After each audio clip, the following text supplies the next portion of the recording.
Hekimbaşınız Emir Çelebi'nin size Di scene awal, Yasef pun menghadap kepada raja dan memberikan laporan. Rajaku, aku telah memeriksa obat yang diberikan oleh Emir Çelebi padamu. Sayangnya, apa yang dikatakan adalah benar. Itu bukan obat untuk penyakitmu. şifa olacak ilaçlar değil bunlar.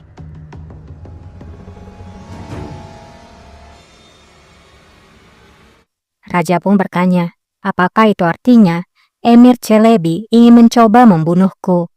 Sebagai murid dari Emir, Yasef menjawab, Rajaku, aku tidak ingin menyalahkannya.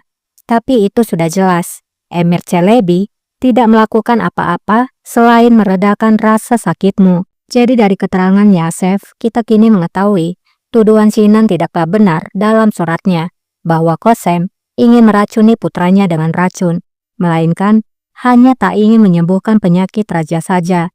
Jadi raja hanya diberikan pereda rasa sakitnya saja, dan penyakit sirosis perlahan akan membunuh sendiri tanpa diobati. Emir Çelebi ağrılarınızı dindirmekten gayrı hiçbir şey yapmıyor. Yasef Efendi, Raja pun berkata, Yasef Effendi, ini hanya di antara kita saja. Tidak seorang pun boleh mengetahuinya. Yasef pun patuh lalu pergi dari tenda raja. Emredersiniz hünkârım. Raja berkata, Sinan Paşa memang benar. Ibuku ingin membunuhku. validem beni öldürmeyi kafasına koymuş.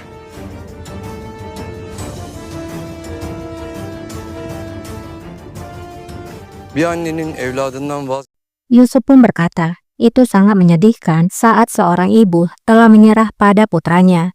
Namun, ini bukanlah pertama kali rajaku. Ini adalah putaran takdir. bir zamanlar Bağdat'ta hükmeden Hacı Duran Sultan da aynısını yaptı. Suatu ketika, Haijuran Sultana yang memerintah Baghdad juga melakukan hal yang sama. Dia menyerah pada putranya Musa demi kekuasaannya. Dia adalah istri dari Mahdi, penguasa dari Baghdad. Dia dari Yemen. Dia adalah wanita yang ambisius, penuh semangat, yang mempesona siapapun dengan kecantikannya. Dia adalah seorang janda, ditinggalkan bersama dengan 2 orang anak setelah kematian suaminya. Kocasının ölümüyle birlikte 2 çocuğuyla dul kalır. Dia pun menobatkan Musa putranya. Musa, dia masih sangat muda, tidak cukup bijaksana dalam memerintah negara. Jadi masa pemerintahan Haijuran Sultanah yang mulai berkuasa. Musa devlet işlerine aklı ermez.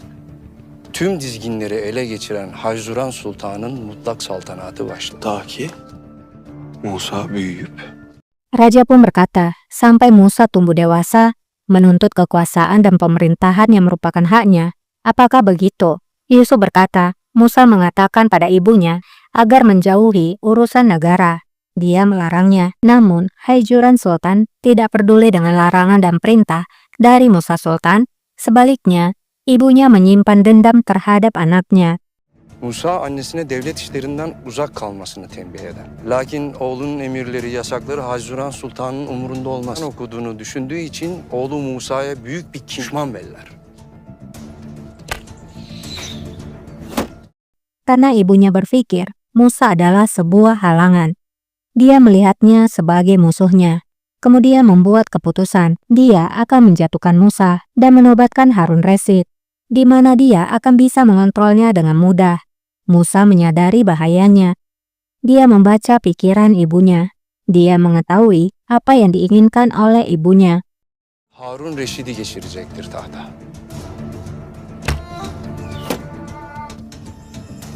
Musa tehlikenin farkında, annesinin aklını okur. Kardeşi Harun Reşid'i veliahtlıktan Untuk menghentikan ibunya, Musa lalu memecat adiknya Harun Rashid sebagai ahli warisnya dan menunjuk putranya Cafer untuk menggantinya. Tapi itu sudah terlambat. Haijuran Sultan sudah membuat tindakan dan sayangnya dia pun membunuh Musa. Jadi moral dari cerita ini adalah untuk Musa yang malang, yang menjadi Fir'aun adalah ibunya. Cafer'i tayin eder. Lakin geç kalmıştır ya da geçmiştir. Ve ne yazık ki öldürüp emeline ulaşır.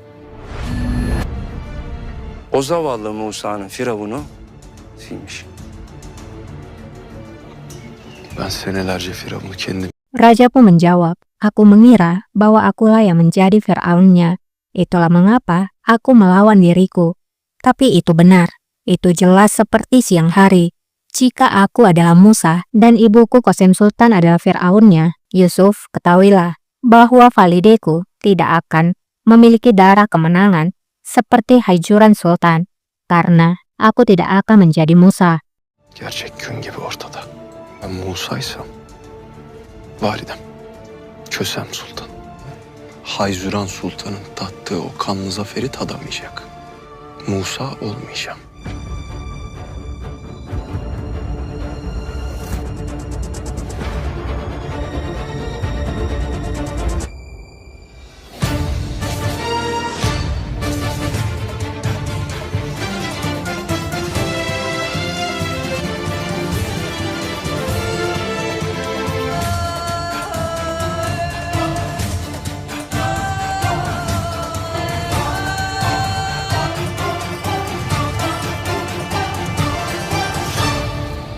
Di penjara, Qasem pun datang menemui Sinan.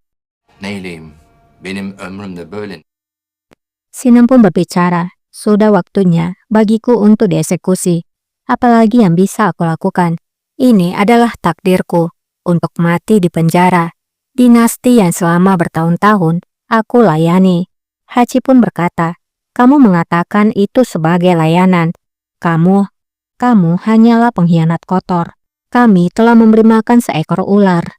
Qasem pun berkata, sekali pengkhianat akan terus menjadi pengkhianat. Dan pengkhianat akan selalu dihancurkan, cepat atau lambat.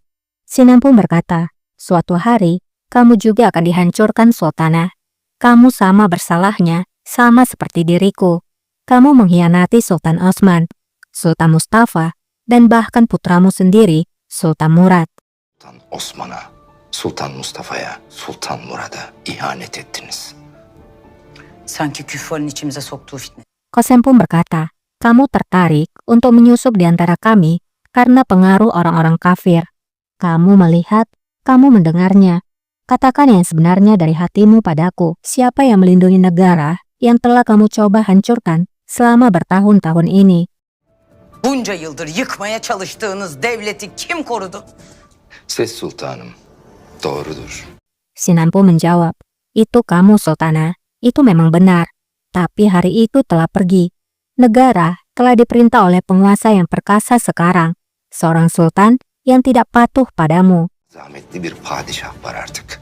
Size boyun eğmeyen bir padişah.